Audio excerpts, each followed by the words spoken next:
అదరకొట్టే కారం రంగు రుచి ఆచి కారం పొడి. బ్రేకింగ్ న్యూస్ చూస్తున్నాం. బంగారం వెండి ధరలు దూసుకుపోతున్నాయి. వెండి ధర తొలిసారి ఫ్యూచర్స్ ట్రేడింగ్ లో 3 లక్షల మార్కు దాటింది. అంతర్జాతీయ మార్కెట్లో ఔన్సు ధర రికార్డు స్థాయిలో $94.35 పెరిగింది. గతేడాది డిసెంబర్ 31 నాటికి 2,35,000గా ఉంది. గత 15 రోజుల్లోనే 60,000కు పైగా పెరిగింది. హైదరాబాద్లో 24 క్యారెట్ల 10 గ్రాముల బంగారం ధర 1,45,000కు చేరింది.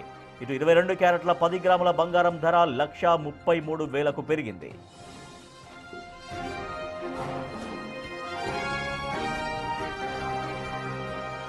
అంతర్జాతీయ డిమాండ్, భౌగోళిక ఉద్రిక్తతలు, అమెరికా ఫెడరల్ రిజర్వ్ వడ్డీ రేట్లు తగ్గిస్తుందన్న అంచనాలు, బలహీనంగా కదలాడుతున్న అమెరికా డాలర్ ఇవన్నీ వెండి గిరాకీకి అనుకూలంగా మారాయి. వివిధ దేశాల ఉత్పత్తులపై ట్రంప్ విధిస్తున్న సుంకాల కారణంగా అంతర్జాతీయంగా గందరగోళ పరిస్థితులున్నాయి. ఈ కారణాల వల్ల బంగారం, వెండి కొనుగోళ్లు పెరిగాయి. వెండికి ఇండస్ట్రియల్ డిమాండ్ కూడా పెరగడంతో దాని ధర ఆకాశాన్ని అంటుతోంది. సెమీ కండక్టర్, సోలార్, ఎలక్ట్రిక్ వాహన విభాగాల్లో వీటి వినియోగం పెరగడంతో వెండిపై పెట్టుబడులు పెరుగుతున్నాయి.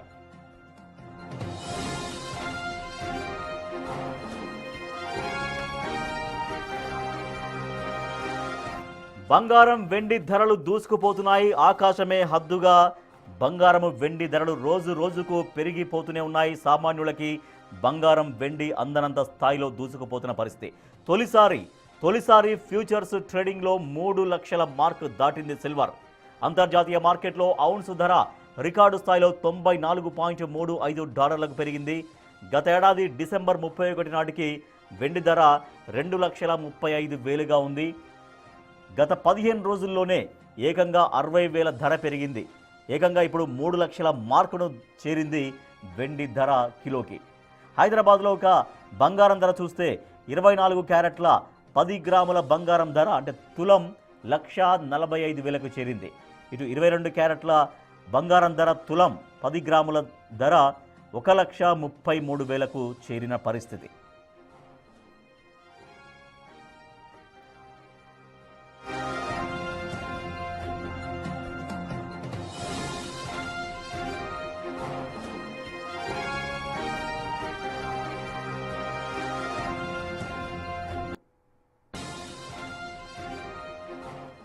బంగారం, వెండి ధరలు దూసుకుపోతున్నాయి. సామాన్య మధ్యతరగతి ప్రజలకు ఇక మేము అందం అన్న స్థాయిలో రెండు ఒకదానికొకటి పోటీ పడుతూ వెళ్తున్నటువంటి పరిస్థితి. సో ఇక అసలు బంగారం కొనాలా వద్దా, వెండి కొనాలా వద్దా అన్నటువంటి క్వశ్చన్స్లోనే చాలామంది ఆగిపోతున్నటువంటి పరిస్థితి. ఓ పక్క మాత్రం అవి పెరుక్కుంటూ మేము మీకు అందం అన్నంత స్థాయిలో దూసుకెళ్తున్నాయి బంగారం, వెండి ధరలు. ప్రస్తుతం బంగారం, వెండి ధరలు ఇంత పెరగడానికి గల కారణం ఏంటి? అసలు వీటికి ఆగడం ఉంటుందా, బ్రేక్ పడుతుందా, లేదా ఇలాగే దూసుకుపోయే అవకాశం ఉందా? మరింత సమాచారాన్ని ప్రస్తుతం మనతో మాట్లాడడం కోసంగా ఫైనాన్షియల్ ఎక్స్పర్ట్ జీవి రావు గారు మనకు అందుబాటులో ఉన్నారు. రావు గారు నమస్తే అండి. నమస్తే అండి. రావు గారు, బంగారం, వెండి ధరలు ఇంకా ఆగుతాయా, ఆగాయా, ఆకాశాన్ని అంటుతాయి? ఎప్పటికీ ఆకాశాన్ని అంటిపోయాయి. సామాన్య ప్రజలకు, మధ్యతరగతి ప్రజలకు అందనంత స్థాయిలో వెళ్ళిపోయాయి. ఇంకా ఇలాగే కంటిన్యూ అవుతుందా, బ్రేక్ పడే అవకాశం అసలు ఉందా లేదా? ఈ పరిస్థితుల్లో ఏం చెప్తున్నాయి? అయితే అండి, ఇప్పుడున్న పరిస్థితులు కనుక మనం గమనిస్తే ముఖ్యంగా అంతర్జాతీయంగా ఉండేటువంటి ఉద్రిక్తతలు ఒక కారణంగా మనం చూస్తే, దాంతో పాటుగా మనకి వెండి విషయంగా ఇండస్ట్రియల్ డిమాండ్ అనేది రోజు రోజుకి పెరిగిపోతుంది. అలాగే చైనా వాళ్ళు కూడా వెండిని ఎక్స్పోర్ట్ అనేటువంటిది బాగా రిస్ట్రిక్షన్స్ పెట్టేసి దాన్ని తగ్గించడం జరిగింది. అన్ని కేంద్ర బ్యాంకులు కూడా దాదాపుగా భారతదేశంతో సహా బంగారం నిల్వలను పెంచుకునే ప్రయత్నాలు చేశాయి. దీనివల్ల రానున్న రోజుల్లో కూడా బంగారం ధరలు మరింత పెరిగేటువంటి అవకాశాలు ఎక్కువగా ఉన్నాయి. అయితే అసలు కరెక్షనే రాదా అంటే, కరెక్షన్స్ అనేది మార్కెట్లో ఇన్యూటబుల్ అండి, జరుగుతాయి. ఇప్పుడు ఉదాహరణకి ఈ రోజు బంగారం ధర 1,49,000 దాకా వెళ్తే 10 గ్రాముల ధర స్వల్ప కరెక్షన్స్ కి అవకాశం ఉంది. కానీ లాంగ్ రన్ గా మనం ఆలోచించుకున్నప్పుడు బంగారం ధరలు మరింత పెరిగేటువంటి అవకాశాలు ఎక్కువ ఉన్నాయి. ఇక కాకపోతే వెండి విషయానికి వస్తే, చాలా కొద్ది కాలంలోనే అంటే లెస్ దాన్ 1 year లోనే వెండి ధరలు డబల్ అయిపోయినాయి. కాబట్టి ఇప్పుడున్న పరిస్థితుల్లో కనుక మనం చూస్తే ఫ్రెష్ గా ఇలా 3,10,000 పెట్టి వెండిని కొనమని చెప్పి మనం చెప్పం కాదండి. వెండిలో కొంత కరెక్షన్ వచ్చిన తర్వాత మాత్రమే ఫర్దర్ గా ఇన్వెస్ట్ చేసే ప్రయత్నం చేయమని చెప్తాను. ఓవరాల్ గా లాంగ్ రన్ లో వెండి ధరలు కూడా మరింత పెరిగే అవకాశమే ఉన్నప్పటికీ కూడా ఇన్వెస్టర్స్ కొంత జాగ్రత్తగా ఉంటూ ఏదన్నా ఒక కరెక్షన్ అనేటువంటిది వస్తే, అంటే వెండిలో కరెక్షన్ అవడానికి అవకాశాలు కూడా ఉన్నాయి. అలా ఒక 2.5 లక్షల స్థాయికి వస్తే అప్పుడు మళ్ళా వెండిలో ఇన్వెస్ట్ చేయడం స్టార్ట్ చేయొచ్చు. గోల్డ్ లో మాత్రం ఇన్వెస్ట్మెంట్ ని కంటిన్యూ చేయడమే మంచిది. అంటే గత కొంతకాలంగా రావు గారు మీరు చెప్తున్నట్టుగా వెండి బంగారాన్ని, అంటే బంగారం కొనలేము అనుకున్న వాళ్ళు, వెండి వైపు టర్న్ అవుదాం అనుకున్న వాళ్ళు 2 లక్షల దగ్గర ఆలోచించారు, 2.5 లక్షల దగ్గర ఆలోచించారు. ఇప్పుడు 3 లక్షల కొనాలా వద్దా?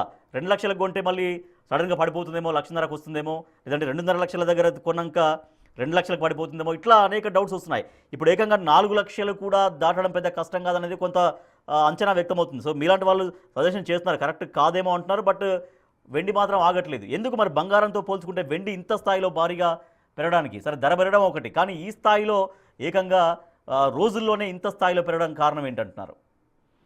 అంటే కొంత షార్ట్ కవరింగ్ కూడా ఒక కారణం అండి. అంటే ఏమవుతుందంటే తగ్గుతుందిలే అని చెప్పేసి ముందే రేట్ ఎక్కువైందని షార్ట్ సెల్లింగ్ చేసిన వాళ్ళు ఉంటారు. ఆ షార్ట్ సెల్లింగ్ చేసిన వాళ్ళంతా షార్ట్ కవరింగ్ చేసుకోవటం వల్ల ట్రేడర్స్ భారీగా ఒక్కసారిగా ఒక్క రోజులోనే 8,000, 10,000 అలా పెరుగుతూ వచ్చింది. ఏ విధంగా ఒక్క రోజులోనే 10,000 పెరిగిందో అలాగే తగ్గేటప్పుడు కూడా వెండి విషయంలో ఒకే రోజు 10,000, 20,000 కూడా తగ్గేటువంటి అవకాశాలు కూడా ఉంటాయి. నేను గత 40 సంవత్సరాలుగా సామాన్యమైనటువంటి మధ్యతరగతి కుటుంబీకులందరికీ కూడా ఒకటే అడ్వైజ్ ఇస్తా వచ్చానండి. అదేంటంటే బంగారం ప్రతి నెల కూడా క్రమం తప్పకుండా 1 గ్రామ్ బంగారం కొనమని చెప్తా వచ్చాను. ఇప్పుడు కూడా నా యొక్క ఆలోచన అదే. వెండి విషయానికి వస్తే ఒకప్పుడు కిలో కొనమని చెప్పేవాళ్ళు, ఇప్పుడు వెండి కూడా కనీసం ఒక 100 గ్రాములైనా కొనుక్కోమని చెప్తాం. కానీ వెండి అయితే కాస్త తగ్గిన తర్వాత కొనటం స్టార్ట్ చేయొచ్చు కానండి. బంగారం మాత్రం ఇప్పుడు కూడా క్రమం తప్పకుండా నెలకు 1 గ్రామైనా బంగారం కొనుక్కుంటూ వెళ్తేనే లాంగ్ రన్ లో వాళ్ళకి ప్రయోజనకరంగా ఉంటుంది. ఒకేసారి స్పెక్యులేషన్ కోసం అని చెప్పో, ట్రేడింగ్ కోసం అని చెప్పో కొనమని చెప్పను కానండి. బట్ మధ్యతరగతి కుటుంబీకులు ఎవరైనా సరే బంగారంలో మాత్రం నెలకు 1 గ్రామ్ పెట్టుబడి పెడతాం ఇప్పుడైనా కానీ స్టార్ట్ చేయటమే మంచిది. వెండిలోనే కొంత కరెక్షన్ వచ్చిన తర్వాత నెలకు ఒక 100 గ్రాములైనా కొనే ప్రయత్నం చేస్తే మంచిదండి. సో కరెక్షన్ వస్తే ఎంత రావచ్చు అండి? ఇప్పుడు 3 లక్షల దాకా టచ్ అయింది. అంటే కరెక్షన్ కొద్దిగానే, అంటే ఒక 2-3 వేలల్లో ఉంటుందా? కొంచెం అప్ అండ్ డౌన్స్ ఏకంగా ఊహించినంత స్థాయిలో మళ్ళీ సడన్గా ఒక 50,000 పడిపోవడం, 60,000 పడిపోవడం అట్లా ఉంటుందండి?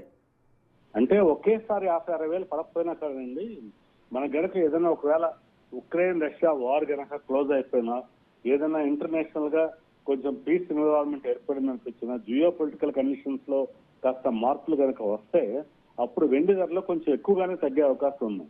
అంటే ఇప్పుడు 3,10,000 ఒక 260, 270 స్థాయికి కూడా తగ్గేటువంటి అవకాశం ఉందండి వెండి అయితే.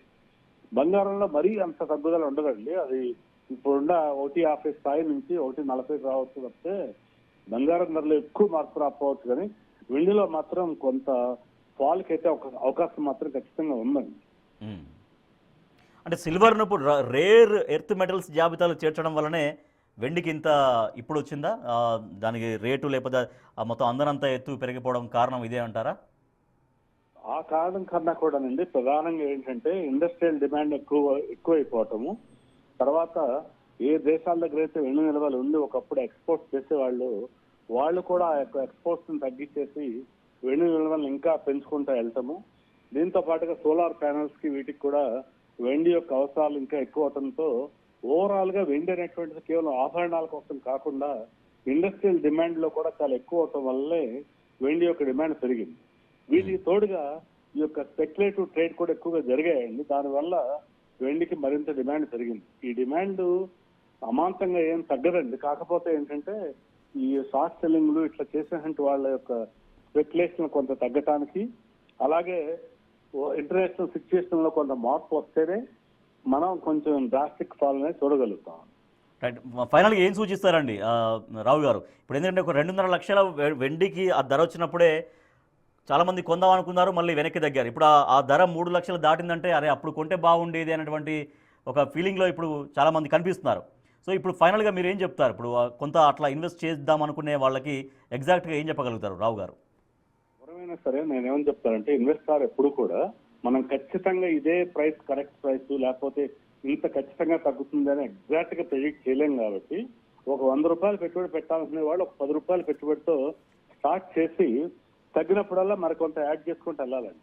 అట్లా చేయకపోతే ఎప్పటికప్పుడు ఉండవాళ్ళ ఆ రోజు అమ్ముకుంటే పోయేది తగ్గింది అని అనుకోవటం, లేకపోతే అసలు కొన్నవాళ్ళ ఇంకా ఇంకా పెరిగిపోయింది ఆ రోజు కొనలేకపోతే బాధపడటం ఉంటూ ఉంటుంది. దీనికి పరిష్కారం ఏంటంటే మనం కొందాం అనుకున్న దానిలో కనీసం ఒక 10% అయినా కానీ కొట్టు వెళ్తామేనండి. ఇంకా మనం తగ్గినప్పుడు మరి కాస్త యాడ్ చేసుకుంటూ ఉండొచ్చు. అంతేగాని అమాంతం ఎంతో ఫాలో అయితే అప్పుడే కొందాం అనుకుంటే అసలు ఎప్పటికీ కొనలేని పరిస్థితి రావచ్చు. ఇంకోటి ఏంటంటే పిల్లల పెళ్లి కోసం కానీ దేనికైనా కానీ కొంత బంగారం వెండి ఒక అవసరం ప్రతి కుటుంబంలో ఉంటుంది కదండి. దాన్ని దృష్టిలో ఉంచుకుని స్లోగా పెట్టుబడి పెడతాం మొదలు పెట్టుకోవటం మంచిది. ఓకే. సో అంటే ఇప్పుడు రాబోయే రోజుల్లో ఏం పెరిగినా తగ్గినా అంటే కరెక్షన్స్ కొంతవరకే ఉండొచ్చేమో. ఇంత స్థాయిలో పెరగకపోవచ్చు అంటున్నారా? పెరిగినా కూడా స్వల్పంగా పెరుగుకుంటూ వెళ్ళడమా, లేదంటే తగ్గినా స్వల్పంగా తగ్గుకుంటూ రావడం ఒకటైతే బంగారం పైన షేర్స్లో ఇన్వెస్ట్ చేయొచ్చు అనేది కూడా ఒక ప్రశ్న అండి.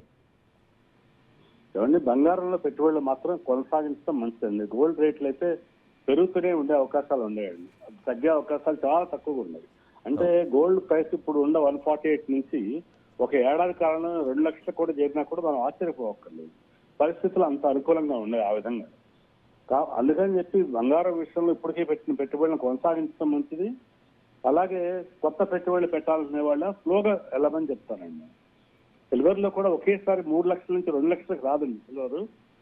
కొంత తగ్గినప్పుడు అలా 10,000 20,000 తగ్గగానే మనం పెట్టుబడి కొద్దిగా పెట్టుకోవటం మొదలు పెడితేనే ఓవరాల్ గా మన ఇంటికి కొంత సిల్వర్ బంగారం వస్తుంది. కానీ డ్రాస్టిక్ గా ఫాలో అయినప్పుడే కొందాం అనుకుంటే ఆ పరిస్థితులు రాకపోవచ్చు. Okay, right. Thank you so much GV Rao గారు.